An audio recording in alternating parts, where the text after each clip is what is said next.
बिस्मिल्लाहिर्रहमानिर्रहीम। अस्सलाम वालेकुम फ्रेंड्स, मैं आपका दोस्त वकार ताहिर खान एम्स्टर्डम हॉलैंड से एक बार फिर आपसे दोस्तों और भाइयों की खिदमत में हाजिर हूँ। फ्रेंड्स, आज की वीडियो में मैं दो ऐसे कंट्रीज़ का जिक्र करने जा रहा हूँ जिनकी आप ट्रेवल हिस्ट्री बना लें। यानी इनमें से एक कंट्री तो एक ऐसा है जिसके लिए ना ही आपको बैंक स्टेटमेंट की ज़रूरत है, ना ही टैक्स रिटर्न की ज़रूरत है, ना किसी और डॉक्यूमेंट्स की ज़रूरत है। इसका भी अगर आपको वीज़ा मिल जाता है तो इस पर तो बहुत सारे ममालिक ऑन अराइवल हैं, 15 से 20 ममालिक ऑन अराइवल हैं, जिनमें से कुछ कंट्रीज यूरोप के भी हैं। सही है, वो भी मैं आगे चल के बता रहा हूँ। बल्कि इस कंट्री का यानी दो में से जो एक कंट्री जिसका मैं जिक्र कर रहा हूँ, इसमें से तो एक कंट्री का तो हमने पैकेज भी काफ़ी अरसे से लॉन्च किया है और बड़ी कामयाबी के साथ हम उसको कर रहे हैं। और ये जो दो कंट्रीज का मैं जिक्र करने जा रहा हूँ, ये आपको जो मैं बताने जा रहा हूँ, ये मेरी अपनी डेली रूटीन प्रैक्टिस है। जैसे आपको पता है कि मैं खुद नीदरलैंड्स में हूँ, कंसल्टेंट हूँ, हमारी फर्म यहाँ एम्स्टर्डम में है, दूसरे दो ऑफिस लिस्बन पोर्चुगल में मौजूद है। तो हम ये बड़ी कामयाबी के साथ काम कर रहे हैं। तो इस हवाले से जो भी इंफॉर्मेशन होती है मैं आपके साथ शेयर करता हूँ। सही है, तो और जो इंफॉर्मेशन मैं शेयर कर रहा हूँ तो वो मोस्टली मेरी अपने एक्सपीरियंस होते हैं।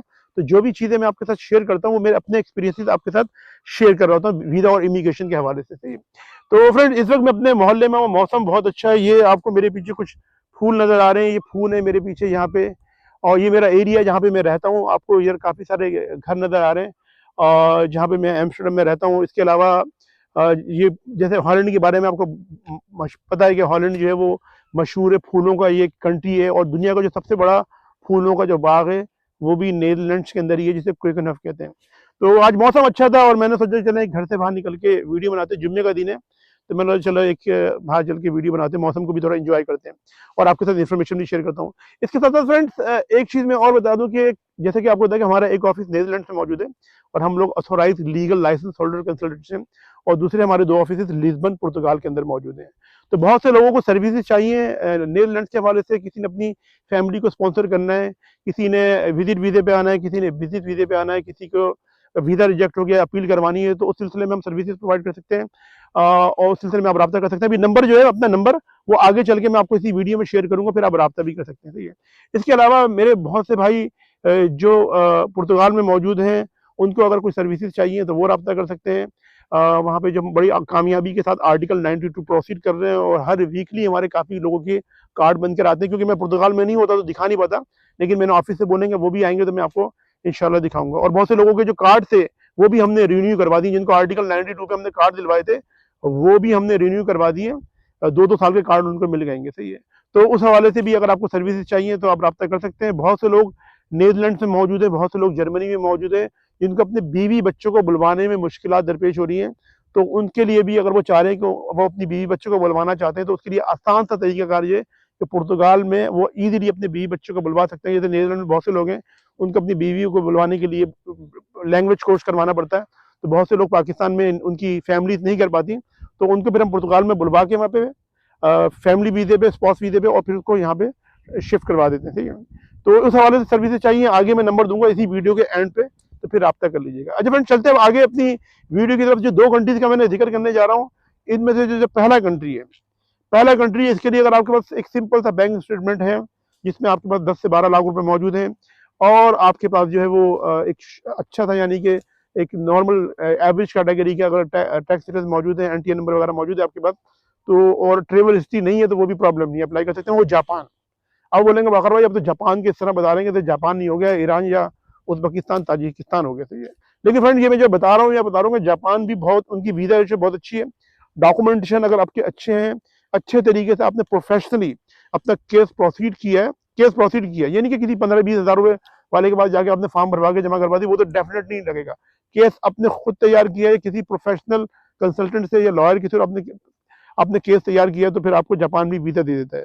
अब जापान का मैं आपको क्यों बोल रहा हूँ, अब आप लोग ज़्यादा जो ट्रेवल हिस्ट्री बनाने की बात कर रहे होते हैं, वो ट्रेवल हिस्ट्री बनाने की बात कर रहे होते हैं श्रीलंका चले जाएं भाई, आप चले जाएं उज़्बेकिस्तान, आप चले जाएं, आप ईरान चले जाएं, तुर्की चले जाएं, आप चले जाएं थाईलैंड। अब ये जो ममालिक जो नहीं है, ये खुद गरीब गुरबा मुल्क है, यहाँ पे लोग खुद बाहर निकलना चाहते हैं, बल्कि यहाँ के लोग खुद कहीं ना कहीं जाने के लिए अपनी ट्रेवल हिस्ट्री बना रहे होते हैं। श्रीलंका में रहने वाले जो लोग हैं वो अभी कुछ दिनों पहले एक भाई श्रीलंका घूमकर आए, थाईलैंड बता रहे हैं कि मैंने ट्रेवल हिस्ट्री बना दी।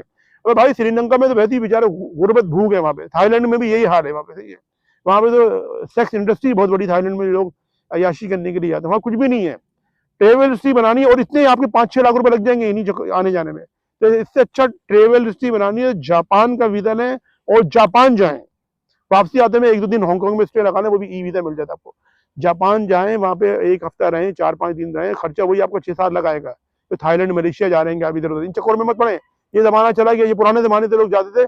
अब वीजा ऑफिसर को पता लग गया कि हर पाकिस्तानी थाईलैंड मलेशिया श्रीलंका और कंबोडिया की टूरिस्टी को बना के लेकर आ रहा है, उसको पता कि आगे यूरोप का वीजा अप्लाई करना। जापान जाए, एक अमीर तरीन जो दुनिया के ममालिक है उसमें उसका शुमार होता है। जब वहां की आप ट्रेवलिस्टी करके आएंगे ना मेरे भाई, वहां पे एक विजिट लगाकर आएंगे, तो वीजा ऑफिसर जब आप किसी कनाडा का कहीं और का वीजा अप्लाई करेंगे, लग्जमबर्ग का, नीदरलैंड्स का, पुर्तगाल का, तो वीजा ऑफिसर को पता लगेगा हाँ भाई ये इतने अमीर तरीन मुल्क में वहां पे विजिट करके वापस आ सकता है। तो ये यकीनन जब ये पुर्तगाल जा रहा है, लग्जमबर्ग जा रहा है, नीदरलैंड जा रहा है, यूके जा रहा है, यहाँ से भी वापस आ जाएगा। ठीक है, ये हो गई एक जापान की। अब जो दूसरी कंट्री का बता रहा हूँ उसको भी सुन के आपको हैरत होगी, लेकिन हैरत नहीं है, मैं अपना एक्सपीरियंस शेयर कर रहा हूँ। बाकी में जरूरी नहीं कि जो मैं बता रहा हूँ कि आपने यही करना है, मैं आप अपना एक्सपीरियंस शेयर कर रहा हूँ, आपको इन्फॉर्मेशन दे रहा हूँ और पैसे भी नहीं दे रहा, फ्री में दे रहा हूँ आपको। सही है। दूसरी कंट्री है अमेरिका। अब बोलेंगे वकार भाई अमेरिका का आप इस तरह बता रहे हैं कि अमेरिका बता रहे हैं ट्रेवल हिस्ट्री के लिए। जी जी मैं बिल्कुल सही बता रहा हूँ अमेरिका के लिए। देखिए अमेरिका आप जाएंगे कोई सेटिंग तो हो नहीं सकती वहाँ पे। जो वीजा होता है उसे कहते हैं B1 B2 वीजा, और वह एक स्टैंडर्ड वीजा होता है 5 साल का मल्टीपल वीजा। गौर से सुने मेरी बात और समझने की कोशिश करें। सही, इधर उधर ही नहीं, अब सुने मेरी बात गौर से। अमेरिका का वीजा 5 साल का मल्टीपल वीजा होता है, जिसे कहते हैं B1 B2 वीजा।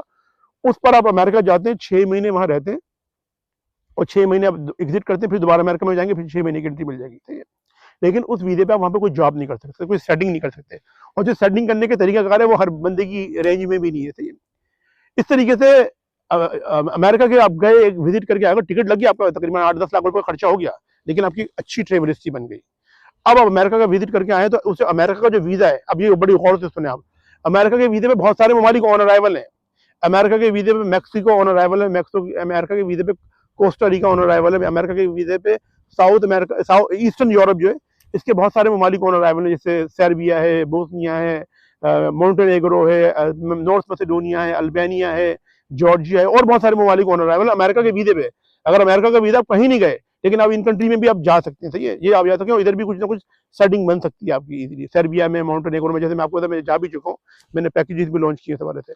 और अमेरिका का वीजा अगर आपके पासपोर्ट पे है और एक विजिट करके आ गए, तो आप यकीन कराने करें आपको कनाडा भी बहुत इजीली वीजा दे देगा।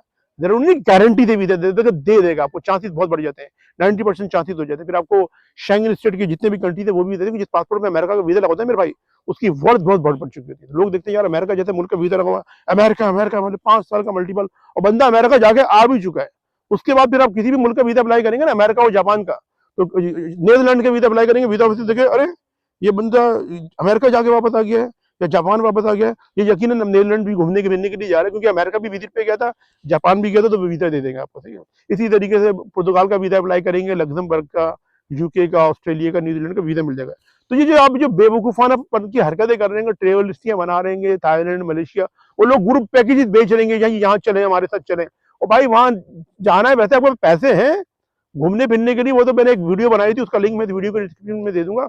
उसमें मैंने बताया था कि 1 लाख रुपए में 5 कंट्री, ईरान, अफगानिस्तान, ताजिकिस्तान, और मैंने बहुत सारी कंट्रीज बता दिए थे, तुर्की भी बता दिया था, ईरान, तो वो चले जाए आप। घूमने फिरने का शौक है, घूमने फिरने का शौक है, पैसे हैं आपकी जेब में ज्यादा, तो भी चले जाए मलेशिया, थाईलैंड, इधर उधर। लेकिन ट्रेवल हिस्ट्री बनाना है, लेकिन एक ट्रेवल हिस्ट्री की बात बता दूं, ट्रेवल हिस्ट्री कोई मतलब रिक्वायरमेंट नहीं है एम्बेसी की, किसी भी एम्बेसी की रिक्वायरमेंट नहीं है कि अगर आपके पास ट्रेवल हिस्ट्री नहीं होगी तो वीजा नहीं देंगे।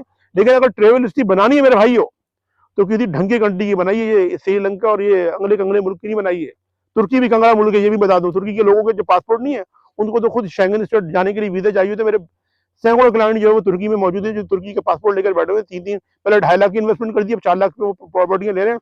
उस पासपोर्ट भी वो किसी भी शेंगन स्टेट की कंट्री नहीं जा सकते। अच्छा फ्रेंड, ये जो अमेरिका का जो पैकेज है, अमेरिका का जो वीजा, इसके लिए मैंने एक ऑफर भी लगाई हुई है कि 1 लाख रुपए मैंने इसकी फीस रखी है।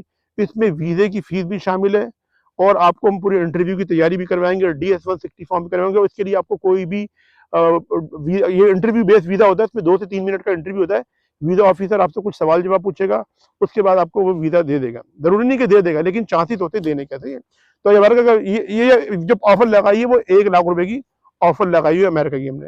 अच्छा फ्रेंड, ये अभी ऊपर आपको जो मेरा नंबर नजर आ रहा है, इस नंबर पे आपने मुझे कॉल नहीं करनी, आपने सिर्फ मुझे मैसेज भेजना है, और अपनी आप लिख के भेज दें आपकी सैलरी कितनी है, आपकी सैलरी आपके अकाउंट में आती है नहीं आती, कंपनी की तरफ से NOC मिलेगी नहीं मिलेगी, अपना क्लोजिंग बैलेंस लिख के भेज दें, अपनी ट्रेवल हिस्ट्री लिख के भेज दें, कुछ लिख कर भेजें। कॉल नहीं करेंगे, उसका कोई जवाब नहीं मिलेगा। लिख कर भेजें, और लिखकर जब भेजेंगे तो फिर कोई आप देखेंगे, अगर आपको कोई प्रोफाइल होगा तो फिर हम आपको रिक्वेस्ट सेंड करेंगे, हमारा ऑफिस आपको कॉल बुक करने के लिए कॉल बुक करेंगे आपके साथ। उसकी कॉस्ट रहेगी, वो जब आप रब्ता करेंगे तो आपको एक्सप्लेन कर दिया जाएगा। फ्रेंड्स, ये आज की वीडियो। आप सब अपना बहुत बहुत ख्याल रखें, अपने पेरेंट्स और अपने बुजुर्गों का बहुत बहुत ख्याल रखें, और अपने भाई के चैनल का भी। मैं मिलता हूँ अपनी नेक्स्ट वीडियो में। अस्सलाम वालेकुम, अल्लाह हाफिज़।